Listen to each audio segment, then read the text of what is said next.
ಒಟ್ಟಿಗೆ ಕಲಿತಾ ಇದ್ದೀರಾ ಅಲ್ವಾ? ಒಂದೇ ಸ್ಕೂಲ್ ಕಲಿತಾ ಇದ್ದೀರಾ? ಮದ್ರಸದಲ್ಲಿ ಎಷ್ಟನೇ ಕ್ಲಾಸ್ ಅಲ್ಲಿ ಇರೋದು ಇಬ್ರು?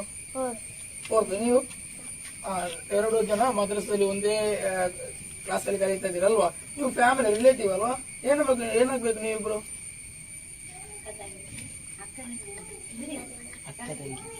ಕಸಿನ್ಸ್ ಅಲ್ವಾ? ಅಕ್ಕ ತಂಗಿ ಆಗ್ಬೇಕು. ಏನೇ ಆದ್ರೂ ಮಾಡಿರುವಂತಹ ಸಾಧನೆ ಅಪಾರವಾದಂತಹ ಒಂದು ಸಾಧನೆ. ಶರಫಿಯಾ, ನಿಮ್ಗೆ ಏನ್ ಅನಿಸ್ತು ಅವಾಗ ಆ ಒಂದು ಇನ್ಸಿಡೆಂಟ್? ನಿನ್ ಪ್ರಕಾರ ಇವಾಗ ಅವಳಿಗೆ ತೋಚಿದ ಫಾತಿಮಾ ಅಶ್ಮಿಯಾಗೆ ತೋಚಿದಂತಹ ಆ ಒಂದು ಏನು ಮೇಲಿಂದ ಆ ಒಂದು ವೀಕ್ಷಣೆ ಅವನು ಹೇಳಿದ್ರು. ನಿಮ್ಗೆ ಅವಾಗ ಏನಾಯ್ತು ಆ ಸಂದರ್ಭದಲ್ಲಿ?